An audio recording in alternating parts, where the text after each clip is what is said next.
from the Ticats Audio Network, this is the CFL This Week with Bubba O'Neil. We are getting to the conclusion of the CFL season, just 2 weeks to remain, and we have decided nothing with the exception of the Winnipeg Blue Bombers. This is the CFL This Week. I'm your host, Bubba O'Neil, and again, as they talk about every week, it's an all-star cast of characters, and we have brought in a rookie this week, Andrew Walker from Bodog.com, the all-star analyst, and formerly we know him from the Sportsnet radio in Toronto, Vancouver, Calgary. Andrew, thanks for joining us. Hey, thanks for having me, guys. Good to see you. Glen Suitor, of course, the name synonymous with the Canadian Football League, a decade out in Saskatchewan, a Grey Cup winner, and, of course, one of the top analysts in the sport. Glen, thanks for joining us. Oh, a pleasure to be here. Can't wait to get going. Yeah, let's dig in. Hey, and Tyler Shire, I mean, he knows, he's all over this Rough Rider team. He probably knows more about Suitor than Suitor knows about him. Right out loud. Hey, I grew up, not to date him, I grew up watching Glen. You kidding me? Saskatchewan boy over here. Sorry for the missed tackles. Let's kick things off right now in the center of the universe, and that being the Toronto, the Argonauts. Now, they are leading the East. Got a game lead over the Hamilton Tiger Cats as it stands right now. But let's talk about, I mean, I think the best player on their team right now is their field goal kicker. I mean, the guy's nailing kicks and 5 kicks all over every single game. But it seems like the quarterback play, I think, in my opinion, there seems to be some growth that needs to happen there, other than the win-loss record, which I guess is the most important. Bethel-Thompson, his performances have been kind of up and down. 3 interceptions in a very slim victory, Glen, over the Red Blacks this week. Is this a guy that can win the Grey Cup for you, is the question? It is a great question, because until he gets a team there, until he leads a team to the championship, maybe not necessarily even win it, but leads a team to the game, you're going to continue to question this. I mean, here's a guy who has spent 11 years on 11 different teams. Now, there's a good side to that. He's learned a lot of different offenses, got a great perspective of the game in a lot of different ways. A lot of those teams were either NFL or CFL teams, the best 2 leagues on the planet. So all of that, it goes in the plus category with McLeod. The question is, why 11 teams? You know, why not a team when they pick him up, they see the potential of a championship quarterback and say, he's not going anywhere, he's our guy. So because of that question, in my opinion, I think that's why he will always have to try and, fight that perception when it comes to McLeod Bethel-Thompson. And this year we'll either take his legacy in one direction or the other. Andrew, 2 touchdown passes in the last 3 weeks, 8 interceptions. Is that, again, a championship caliber quarterback, or is that a journeyman to you? Yeah, it's somewhere in the middle, not to be on the fence, but I like him. But I've always kind of been a guy to stand up for, that middle ground, the mediocre guys, because, hey, you know, there's nothing worse than when you don't have a quarterback, and, you all want Anthony Calvillo or Henry Burris on your club, but more often than not, you don't get it. And when I look at Bethel-Thompson, I see a lot of good. I do see a guy, I think it's a floor and ceiling conversation. I see a guy that on any given day, and we'll see this week against Hamilton, such a huge game, maybe the biggest game of his CFL career, he has the ability to beat anyone, but there's also a floor there. But I look at the quote unquote elite quarterbacks even right now in the game. It wasn't that long ago that none of us were over the moon on what Zach Collaros was doing. Cody Fajardo was a backup for a bunch of years and has just recently kind of moved into that quote unquote elite group. There's a lot to like with Bethel-Thompson. I think the Argos are a nice story. So I don't necessarily feel there's a ton of pressure there, but I'd ask you this too. You talk about 11 teams in 11 years and committing to a guy. I mean, they kind of just did that, right? They trade Arbuckle out west, and for the first time in, maybe 11 years, you got a quarterback that's not looking over his shoulder. I wonder if that makes a difference to him. But Taylor, that's a great point that Andrew brings up. I thought, and this is the way the season came in there when Dinwiddie came in there, the big talk was that Arbuckle was the guy. He was going to be the quarterback of our future for the next decade. And now he's gone. And it's right back to Bethel-Thompson. Yeah, that's what it sounded like when he first came in. And I was kind of surprised when I saw that trade come down at this point in the season, because in the CFL, it's nice to have two capable starting quarterbacks. And I think the Argos had that before the trade. And now they put all their eggs into a guy who, in Bethel-Thompson, he's a guy to me that could lead the league in touchdowns and interceptions in any given year and be at the top in both. He's not that elite. He's not in that elite top 3 tier, and he's certainly not in the bottom 3, but he's kind of right in the middle for me. But I'm still surprised that they did trade away a guy who could start in Arbuck, because then you don't have that. You get rid of that competition a little bit and looking over your shoulder. And I think competition does make, the quarterback room better. And when you just have one guy now that's penciled in as the starter, or penned in as the starter for the rest of the year now, I think he gets rid of that competition. But can he win you? That's what I mean. He can get you there, obviously, because look at the win-loss record, and some of that has been shared with Arbuckle. But Glenn, can he get you there? Can he win the big game? And yeah. I mean, you've seen more quarterbacks than all of us together. I mean, and over Grey Cup lore, yeah, there's been some great guys like a Calvillo and a Henry Burris and a Damon Allen and a Matt Dunnigan. But there's also been some other guys that you're like, he won a Grey Cup. Yeah, I mean, part of the evaluation is the level of consistency that you're looking for. Is you see the flashes for sure with Bethel-Thompson, and that's why all the NFL teams saw those same flashes, and so have all the CFL teams. And I agree. I think there are games when I watch him thinking, wow, he does have all the tools to be able to get you there, but the perception won't change until he does. And, that's the difference between looking at the trade with Trevor Harris to Montreal and thinking Montreal just got better automatically because Trevor Harris has got a team to the championship game. He's led a team to the championship game. So because of that, the perception based on his resume is he can do it. But McLeod Bethel-Thompson doesn't have that. And that's why that question mark, I think, will hang in there. And this is you're right. You're bang on. This coming weekend will tell you a lot. This is a big game. This is like playoff game 1 for both these teams, Hamilton and Toronto. Okay, we'll end on that. But let Andrew, you're the big Bodog guy. You got all the odds, and you know how to work the room that way. The odds-on favorite right now to win the Grey Cup have to be the Winnipeg Blue Bombers. But boy, did they really look a little shaky for 3 quarters and then turned it on when they needed to, I guess you could say that, to beat the Montreal Alouettes. This is going to be, when you clinch so early, how difficult is it to maintain that consistency? And because you've clinched so early, do you start to get a little leaky? Do you start leaking some oil a little bit later in the season, like we might have saw this week? I mean, I think you can. It doesn't concern me. If you're Winnipeg, you worry about, not worry, but, you get your guys your reps, you try to stay healthy. Everything you do is just to set things up for your next big game, which is the West Final.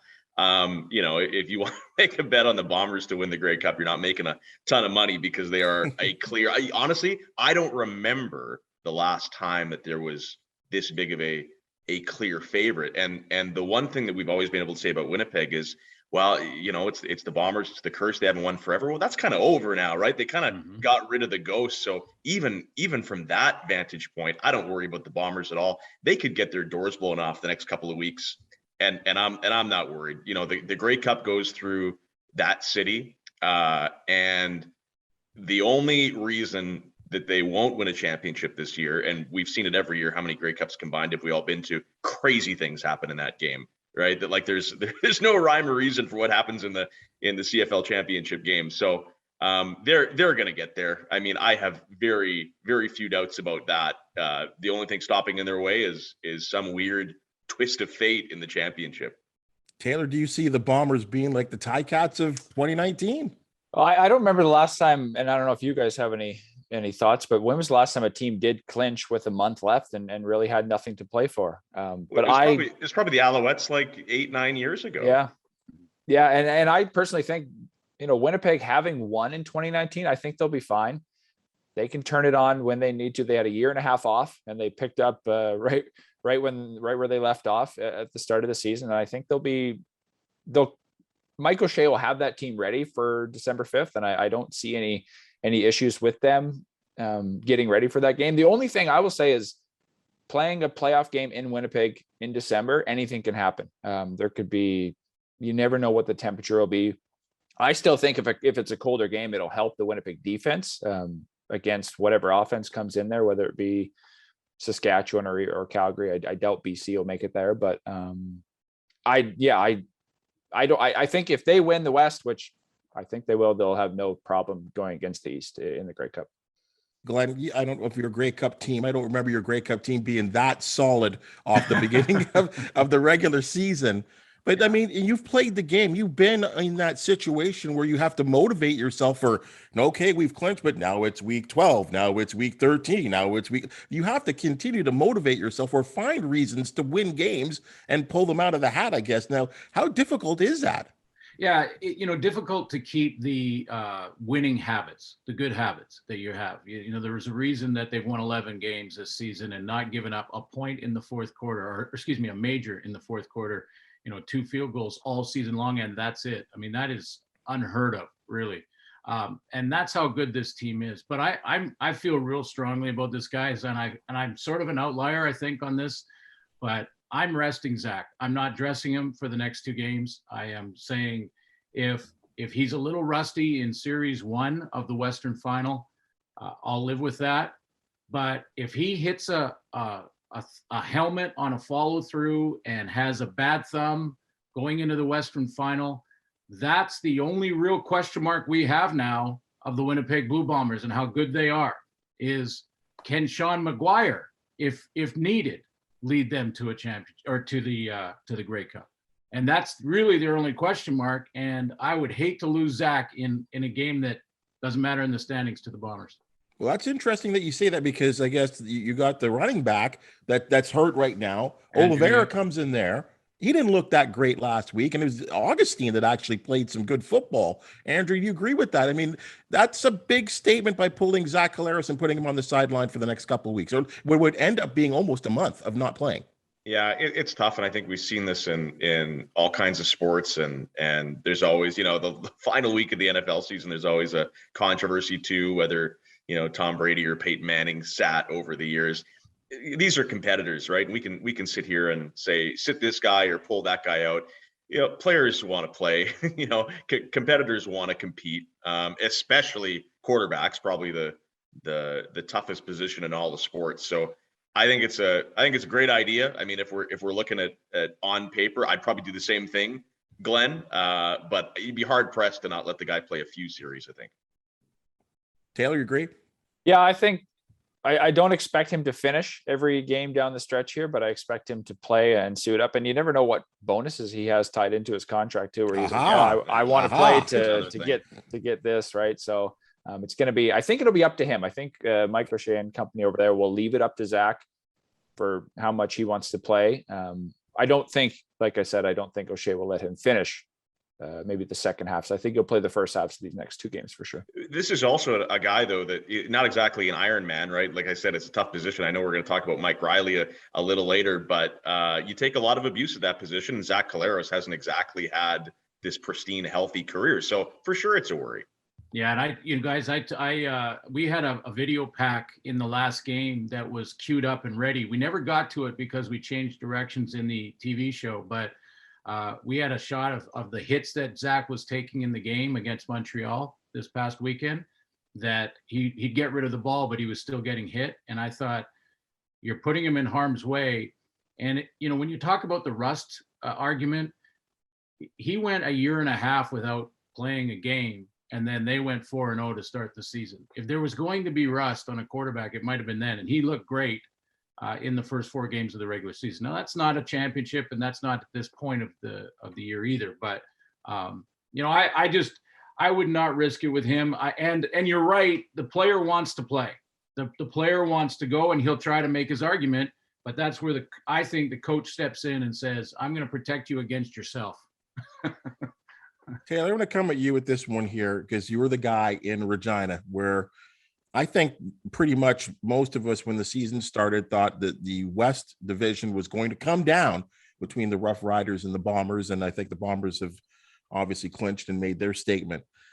I don't know how much you hear reports that there's a rift between the offensive coordinator, Jason Maas, and Cody Fajardo, the quarterback. And I would be the first to say that I think Cody is sort of underachieved at times this season. You know, they put them there. At one time, they were a 500 football team.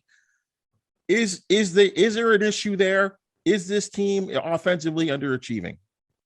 Well, I think they're certainly rusty, and I think it starts with the offensive line. They've just really had an inconsistent offensive line. I still think Cody hasn't played up to his potential, and they have a few young receivers prior to Shaq Evans and Duke Williams coming back. They've had a few young receivers who just didn't really live up to the standard of being a veteran CFL player without having those two in the lineup. And now between Jason Maas and Cody Fajardo, I think there was a lot of talk, because you see these sideline conversations where both guys are heated. And I think that's what it is. You see two competitive guys going at each other on the sidelines, and we don't know what's saying, but that's all it is. I don't think it's a negative relationship. I think they actually have a very solid relationship, the two of them, but they're just both really competitive. And that's what you see. You see that 10-second clip on the sidelines of them going back and forth. But you look at both those guys, they're both very animated guys, as opposed to a Stephen McAdoo, or I'm trying to think of a previous offensive coordinator that's been in these parts that kind of just sits back, and maybe they have animated meetings behind closed doors, but they're not outwardly. We've seen Jason Maas on the sidelines before get heated up. He's just that competitive of a guy. And I think Cody is the same. So they have a really good relationship from what I can tell. I think it's just two guys being competitive. I think you watch this team, guys, and there's just such a want to see from the fan base throw the ball down the field, right? And Duke Williams might have changed everything. I mean, I was at the game here in Edmonton on Friday.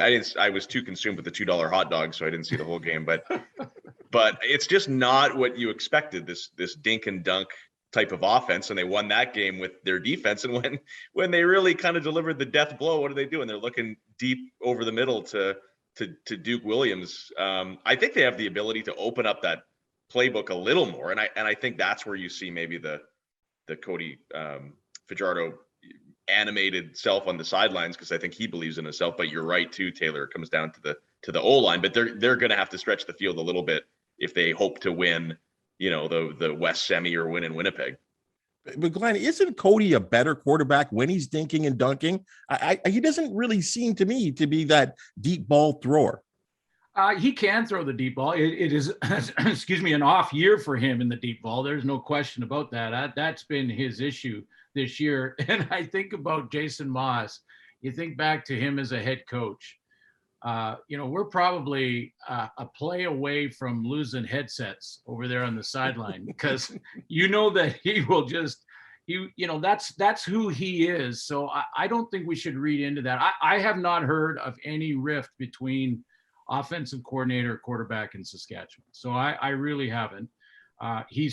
Cody has struggled with the deep ball for sure, but I love his competitive edge. He has found a way to put that team in second behind the best team in the league, one of the best teams in the last 10 years in the league in Winnipeg. And he's a scrapper. And I think you can admire that about him. Not his best year for sure.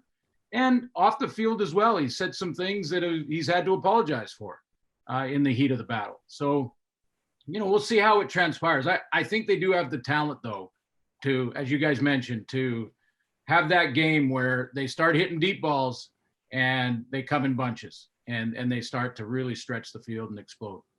But Glenn, because you've played the game, I need to ask you this question first. Like, we have seen this in the past. I mean, whether it's, Jim Kelly or Dan Marino, people in the past in all games, really, in both leagues, where often Tom Brady, I remember having a real animated conversation with his OC at one time. I mean, they're yelling at each other. And you see that. And of course, you work for TSN. The cameras are going to capture it. And as fans, we're left to decipher what's going on there. Is it usually nothing? Usually nothing. Yeah. I mean, if it's really serious, the coach is going to take you behind closed doors in his office and he's going to have that discussion with you one-on-one. And if it's something where, there may be a suspension down the road or something like that, where it's a real rift or a real issue, they'll deal with it in-house. You will see the reaction, the emotional reaction, but usually on the sideline, those are just two guys really frustrated in the moment and giving their opinion as forcefully as they can. Now, I had a very different style because I was afraid to be cut at every turn. So I didn't mess with yelling at a coach. I guarantee you that. I just changed the call in the huddle when it came from the sideline and not tell him I was doing it. But no, you know what? He's a feisty guy, and so is Jason Maas. Andrew, I know you like to bring the heat every once in a while. Yeah. Oh, I've gotten into yelling matches with producers and co-hosts, no doubt. That's just part. Then you move on and you're professional the next day. I think it's the same on the field. I will say, I'll just add in, we did ask Cody about this. I believe it was after he threw that last second interception to Ricardo Lewis against Calgary. We did, because they had a heated conversation right prior.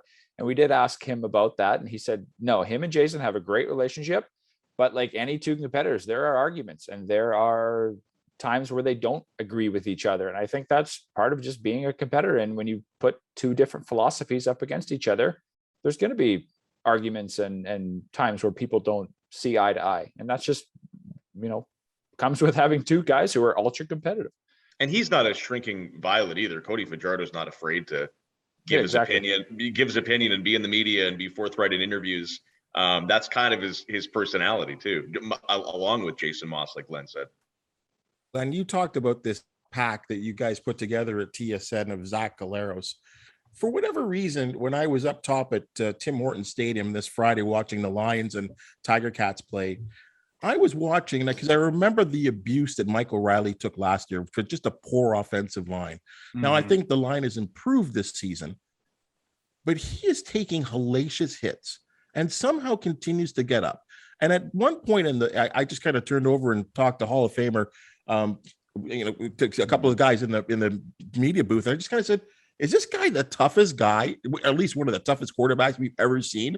This guy, as they say, takes a licking and keeps on ticking. Yeah, he is. He is that guy for sure. And we'll do it for the right reasons, because he's trying to put the collective goal of the team ahead of any of his own personal thoughts or desire to avoid those hits.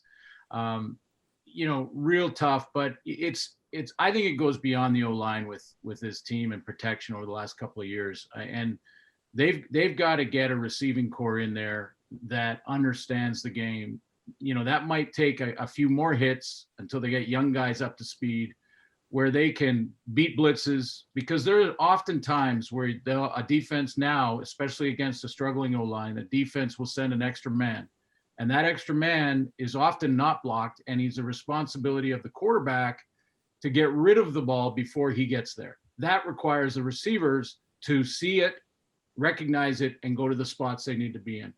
I think they've struggled at that for 2 straight years, and that's as much a reason as Riley's taken all these hits as the O-line. Taylor? I'll say Michael Riley is the toughest quarterback in the league, and I think you see that on a weekly basis. But I will go further and say that I think the majority of the offensive linemen in the CFL are the toughest players. You see what they go through every play, and they just get up, whether they get rolled on or whether they take a big hit almost every play. And they get right back up. Dan Clark's a prime example. You see him picking himself up off the turf almost every play. And, he's beat up and bruised, and he just keeps on chugging. He rolled his ankle on day 2 of practice this past week.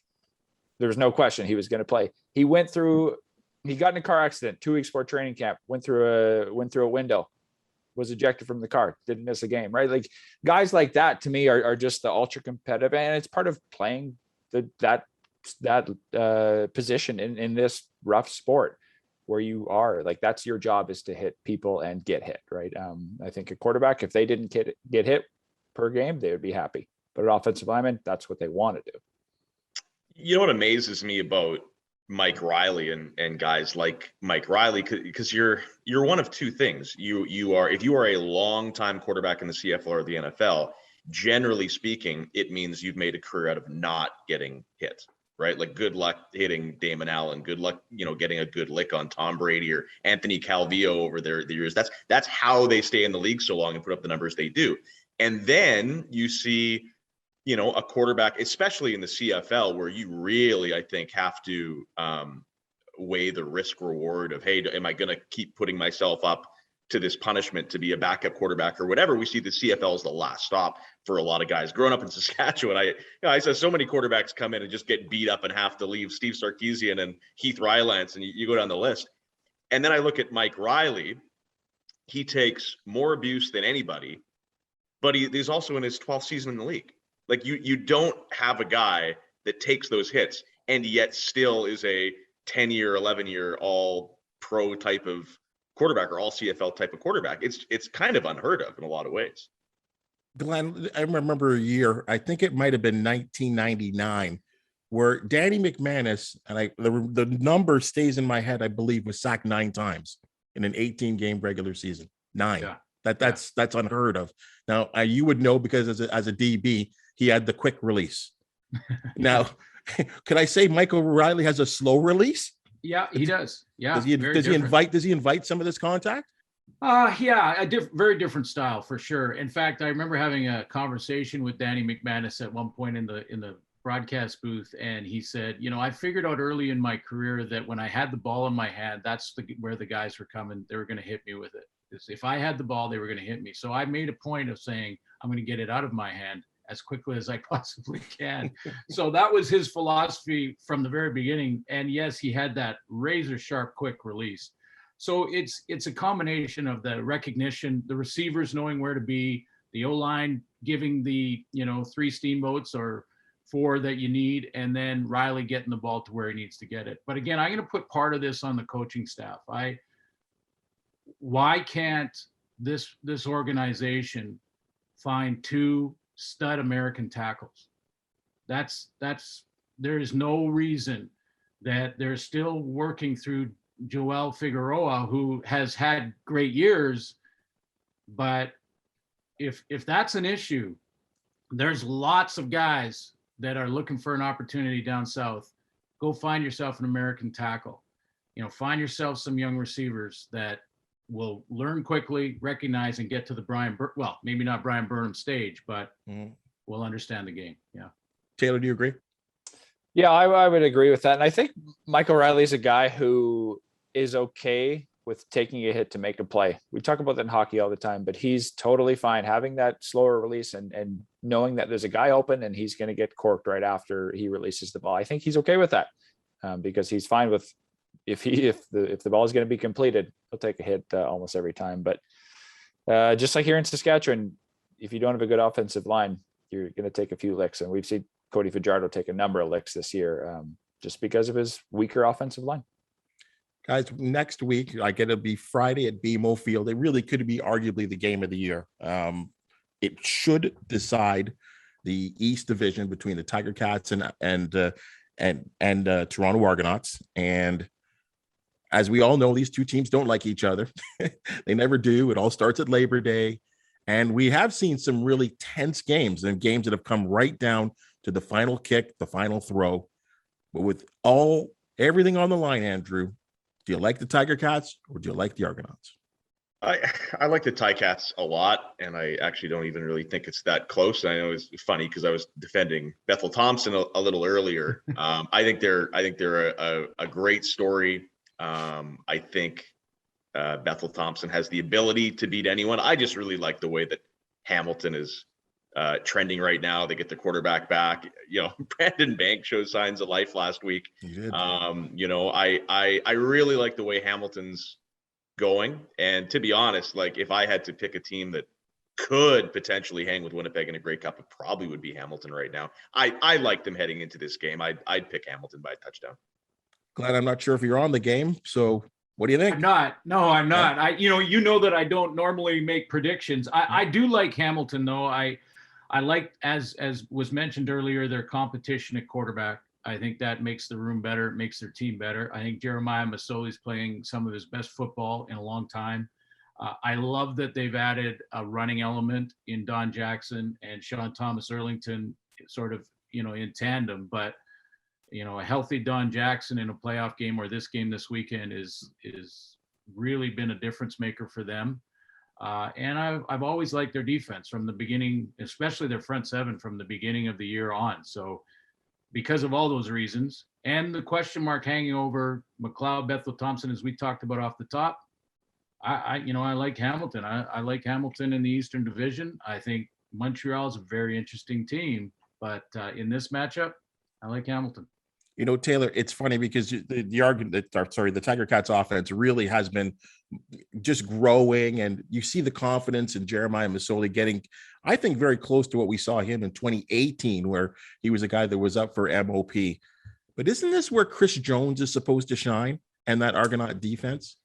Well, I think that he will play a large factor in this game, but I still think Hamilton's defense, the parts that they have, will be better than Toronto's defense with Chris Jones and all the pieces that they have, just because Hamilton has been there, done that before. And I think their coaching staff with Steinauer I don't think Jones has enough say on Toronto's sidelines quite yet for the overall scheme of the entire game. I think he calls the defensive plays, but I don't think he has enough say to really control the game. I think he can call his blitzes whenever he wants. But I still think this game is the defense will prevail. And I think Hamilton's defense will be better than Toronto's defense, and the offenses will be whatever they are. Right. Andrew, you just brought up a great, and Brandon Banks, he's had, guy, I can't remember an MOP coming off an MOP season that's had an injury filled, just can't get into gear. But if he has shown last game against BC, and there were spurts there against Edmonton, that he could be once again the most exciting guy anytime that ball gets into his hand, anything can happen. Yeah, it's amazing because he's clearly not the guy he used to be, and he'll be the first to tell you that. But everybody around him just calls him one of the most competitive guys on the team, and that'll carry you a long ways. A smart player. I read an interview this week with him. He was happy, obviously, to get in the end zone for the first time in, a couple of years, but he said something to the effect of, "Hey, like I'm fine if we win and I get no targets. Let those other guys catch 10 balls a game." And I think you need that, but he has a role to play yet this season for sure. Glenn, he's really matured, I would say, over the years. Yeah, that is a sign of maturity, by the way, because an unsolicited comment like I don't need to have a catch as long as we win from him is something that I don't think we would have heard 3 or 4 years ago. So I agree that is a sign of real growth and an understanding of what's most important, which is that ultimate goal. So yeah, I think at any time he can dominate a game. I mean, he forces defenses to get out of their back pedal, and it's a special talent that Brian Burnham isn't that guy. He's not a guy that makes you turn early. That's what Brandon Banks does. He makes you back out. He makes you worried that he's going to beat you deep, and he can work that all game long. So this is an interesting set of games, though, guys, because this year more than any, I'll just throw it out there too, is we have the David and Goliath. No matter who gets in the cup, if the Bombers are there, and we all believe that they're the favorite, strong favorite, it really sets up any one of their opponents, could be anybody, is the David and Goliath scenario. Agree, Taylor? Yeah, I like I said earlier, I think the winner of the Grey Cup will come through the West. I still believe it's Winnipeg, but if Calgary or Saskatchewan can knock off Winnipeg, I still think they will overmatch any Eastern team when it comes down to that final game, especially with it being likely a colder game in Hamilton in mid-December. I still like Hamilton coming out of the East because, like I said, they've been there, done that. But whoever comes out of the East is the underdog, no matter what. And if it's the 3 teams out of the West versus the 3 teams out of the East, you match up any one of the 3. The West Division team will be the favorite. Andrew, kill this West bias, please. Well, no, like I said earlier, obviously Winnipeg, it is going to be David and Goliath, but it's not the first time we've seen this in a Grey Cup. You go back to Calvillo's Alouettes or even that crazy, Henry Burris, Ottawa Grey Cup in Toronto a few years back. David and Goliath, we've seen that before, but David always finds a way to keep it close, if not win. Like I said before, so much goes into the Grey Cup game, and wacky things have happened. Crazy things have happened in that game. So while Winnipeg is obviously the prohibitive favorite, I'm not going to be surprised to see a classic game in the Grey Cup, whoever they face. All right, guys, let's blow the final whistle on this week's edition of the CFL this week. You guys have been outstanding. Thank you so much to our guests, Glen Suitor, Tyler Shire, and Andrew Walker, for their words of wisdom and, of course, their predictions of the Tiger Cats, which really worries me for this week's game. Again, folks, thanks so much for joining us as well. To you, the fans, again, you continue to come up in numbers, and you know where to find us now on your podcast catcher. This is the CFL This Week. Also on YouTube, like and subscribe. We'd love you to know when these kind of videos come up. And of course, we're giving you all kinds of coverage here on the Ticats Audio Network. For the CFL This Week, I'm Bubba O'Neil on the Tiger Cats Audio Network. Take care. The CFL This Week with Bubba O'Neil. Subscribe, like, and get the deepest takes on Canada's game every Monday.